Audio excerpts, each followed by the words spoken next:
Thank you all very much. I apologize for still dressing down to summer wear, but it's a Friday night, and even though we've got some remembering to do here on September 11, I hope you'll indulge me a little bit. It is a pleasure and an honor to be with you all again in this pavilion. We've been in before. We've had trains coming by, as Dan said before, and you kind of look up here and you can't hear through the horn, but we don't have that problem today. It's also an honor to follow Martha Bonetta. You know, property rights has been a passion of mine. All the way back in law school 21 years ago, I worked at a little outfit called Defenders of Property Rights. Guess what they do? And it's not a new issue for me, and I spent 8 years, starting when I was in the state senate, 7 years and 10 months to be specific, but who's counting? Until we finally got a property rights amendment. And Bob Marshall and I, in 2005, actually, and we didn't plan it, we each did our own thing. I know that shocks you all. We each put in bills to begin the process of protecting property rights 6 months before the Kelo decision. And his got out of the House, because it was the House. None of them got out of committees in the Senate in 2005, and then Kelo happened. And the next year, they went flying out all the way to the last day of the session. And I was on that conference committee, of course, outnumbered by 2 liberal Republicans from the Senate side who were there to make sure that I didn't dictate what happened. And we were basically offered a deal. You can take this watered down bill or nothing. And we took nothing and walked away. And we walked away because what we're talking about here isn't something that you can compromise on. There are a lot of things in government to compromise on. Most things in government, there's plenty of room to compromise, but not principles, not fundamental rights.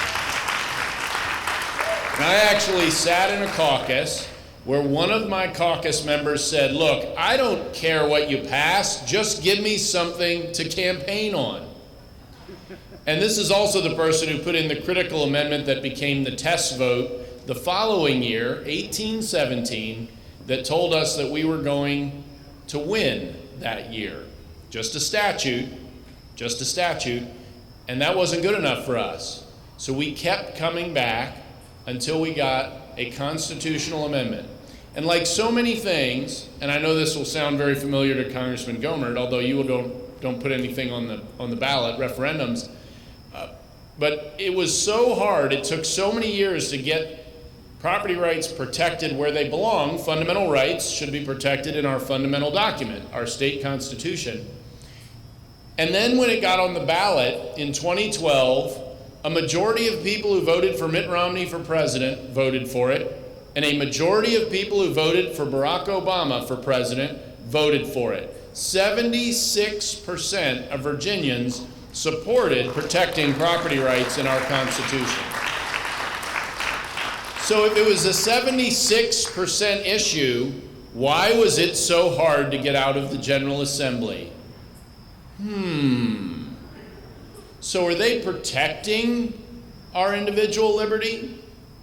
Or are they an impediment to protecting our individual liberty? And Virginia's not unique in this respect. You see it at the federal level as well. You see it at local levels. Martha saw it upside the head in Fauquier County. And the price of liberty is eternal vigilance.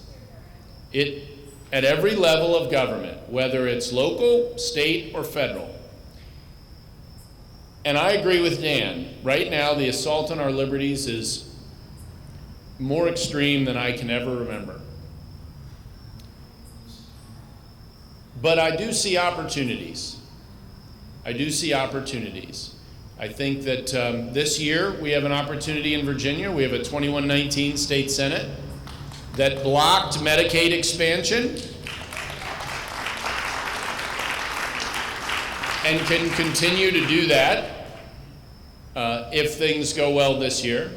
And next year, we're already seeing a rather, non-boring presidential race.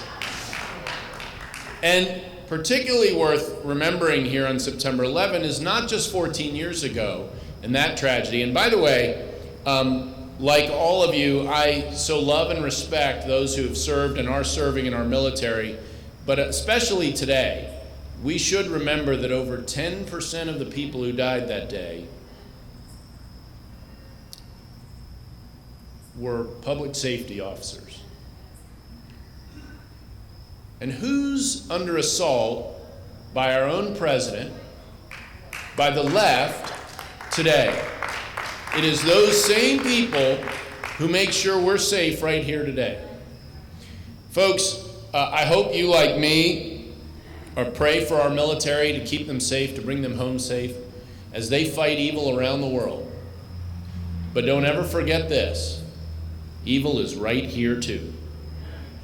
And it is the nature of man. It is never going away. And the same reasons that motivate us to be grateful and respectful of those who serve in the military should lead us to be grateful and respectful of those who serve right here in our communities. And make no mistake about it, they are protecting your liberties. And they do it by putting their own lives on the line. So now is a better time than even usual, though I have preached this for a long time, to just say thank you in passing to those folks as you see them. It is important that we remember September 11, 2001. It's also important that we remember September 11, 2012.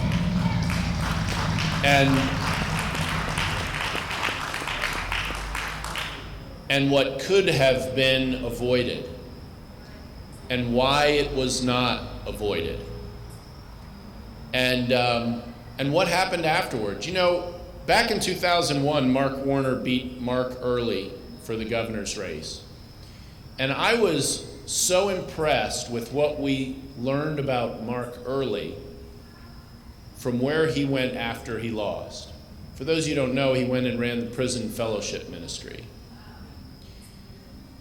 And if you also remember, and I can still picture it, and you can go find it on YouTube, Mark Warner pounding that podium, "I will not raise your taxes, I will not raise your taxes, I will not raise your taxes." Yeah, right. And he told us a lot about Mark Warner, about how he won. And in every situation, as a nation, and as individuals, we have opportunities to show people what we're made of, and the rest of the world, and God himself. He doesn't call on us to win, but he does call on us to fight, win or lose. And in that spirit, it's an honor to be here as you honor Congressman Gohmert from Texas. You know, there were some pictures in the initial slideshow going through history. World War I, of course, was trench warfare. Famously, that's where the phrase comes from. And we won. Our side won. And we think of it in terms of history 100 years ago, big picture questions. But you know, every single battle started with the first guy out of the trench. Every single battle. Or you didn't win it. And we didn't win every battle, but we did win the war. Congressman Gohmert has been the first guy out of the trench more times than I can count.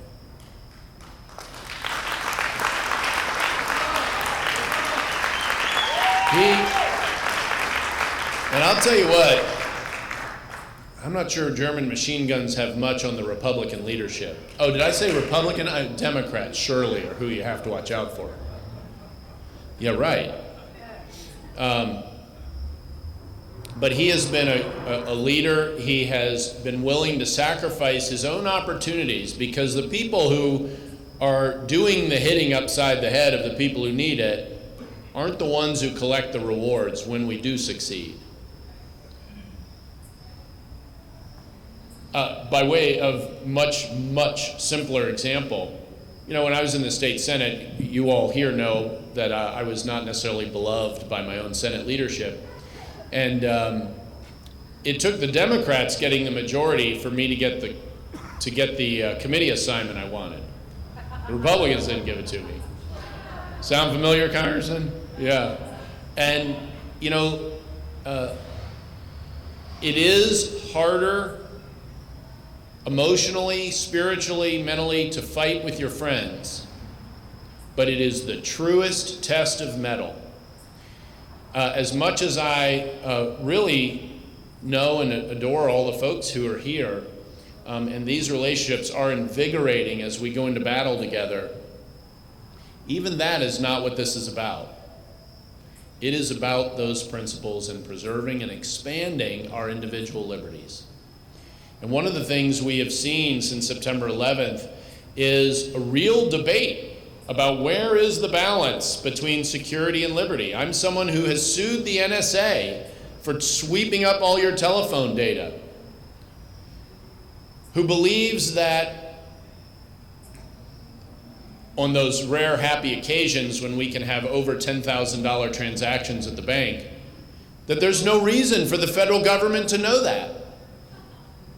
Patriot Act, to track terrorism. You know how many terrorists they've caught with that? Goose egg.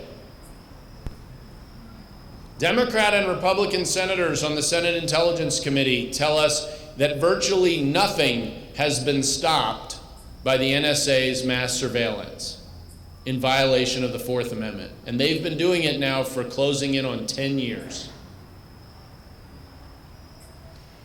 We've crossed the line.